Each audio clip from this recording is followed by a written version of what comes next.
back to the 12 Days of ChrisBondmas, and today we're sort of returning to the Sonic series as we look at a spin-off title in the franchise, Sonic R.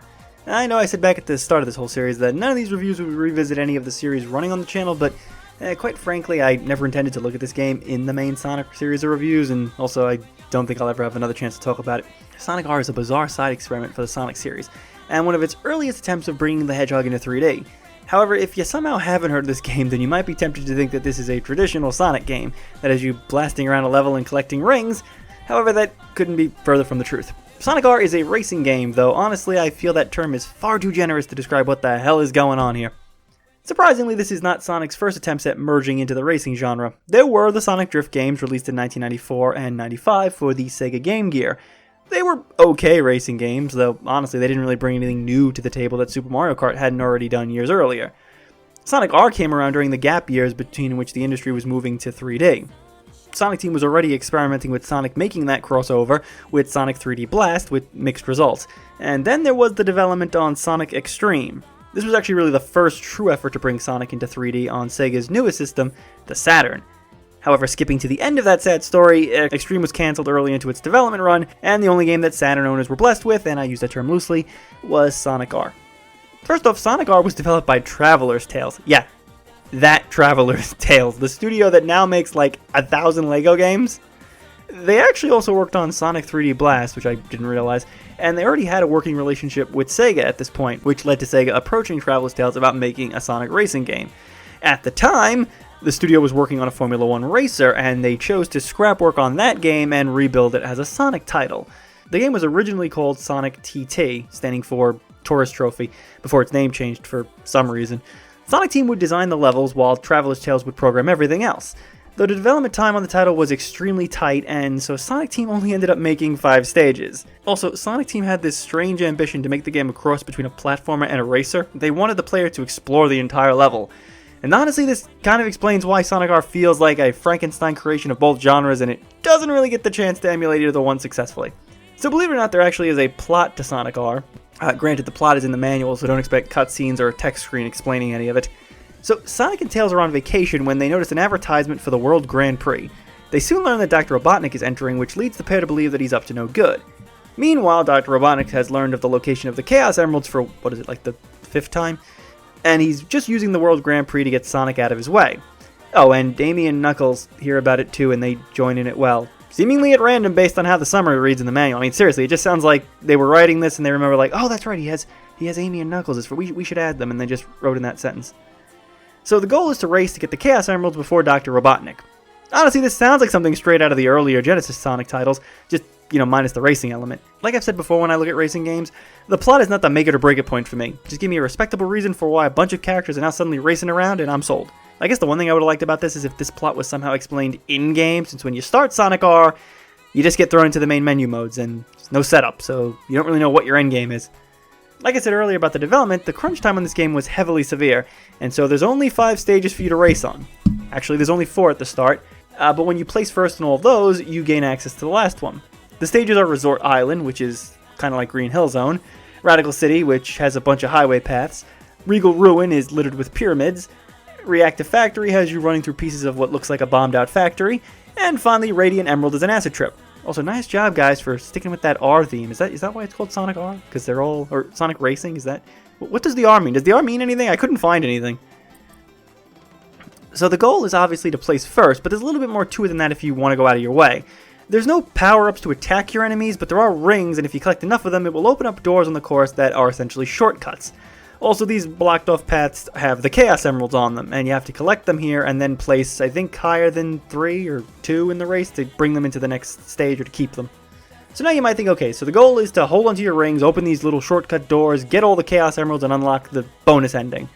Well, no. In fact, the Chaos Emeralds don't do anything except unlock Supersonic as one of the extra racers, and that's it.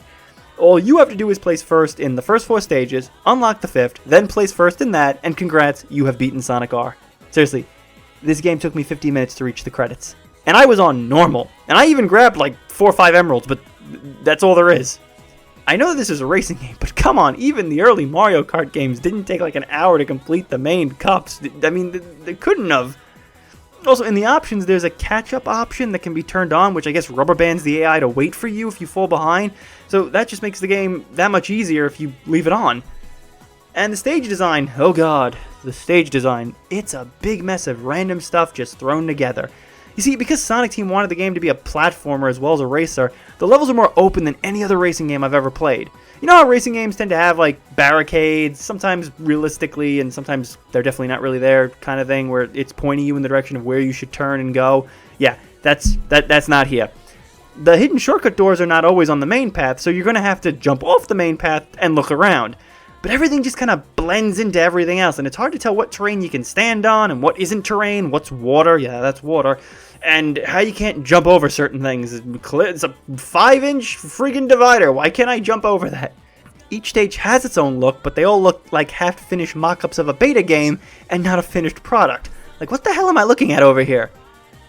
And then there's the controls. So, because you're technically not in carts, you just accelerate by moving the joystick up or down, and you get a button to jump. Accelerating isn't really the issue, as after a race or two I understood how to manage speed, but then there's turning. The turning mechanic and the physics attached to it are so busted that I almost snapped my GameCube controller in half. If you ever need to turn at any given moment, Sonic will stop dead in his tracks and slowly pitch towards the direction you're trying to go in.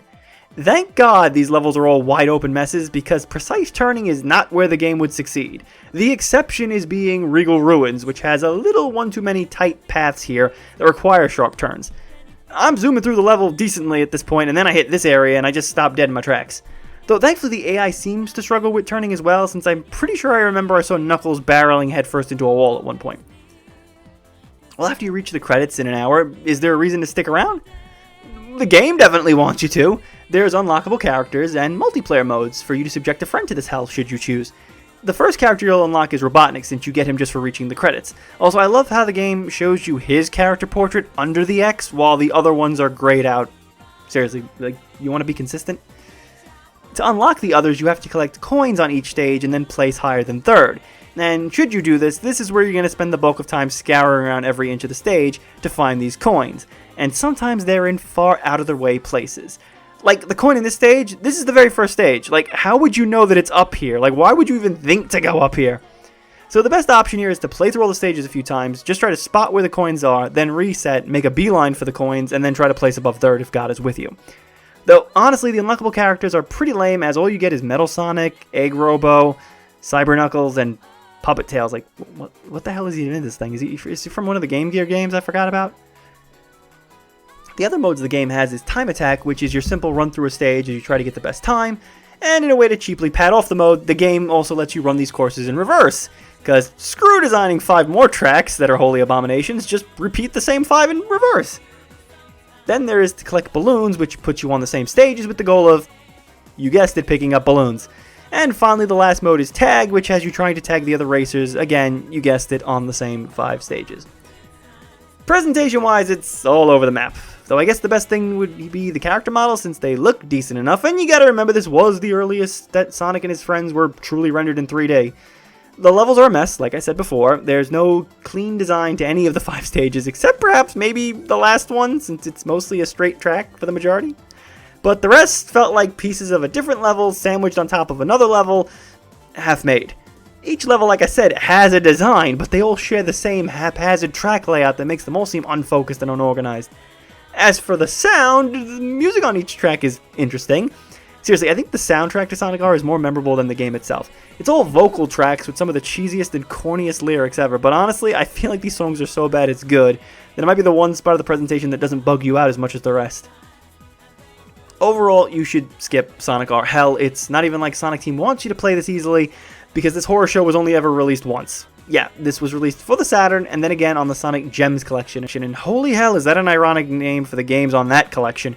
The Gems collection contains Sonic R, Sonic the Fighters, that Sonic fighting game, Sonic Spinball, Sonic 2 for the Game Gear, and Sonic's Triple Trouble. And then finally Sonic CD. Seriously, they buried Sonic CD in here to be the only reason why you would have bought this collection back in the day, because the original collection that came out first didn't have Sonic CD. So talk about a cheap tactic there from Sega. So my recommendation is that you skip Sonic R. It's criminally short and it has no lasting replay value. Hell, it's got no value to begin with. Maybe a laugh or two. The stages are a mess, the controls are so touchy that it never becomes enjoyable. Play it only if you're a diehard Sonic fan who has to play every single game the blue blur has been connected with. Otherwise, just pretend the game doesn't exist and play the more recent Sonic games like Sonic All-Star Racing. So come back tomorrow as the 12 Days of ChrisBondmas will continue. Thanks for watching.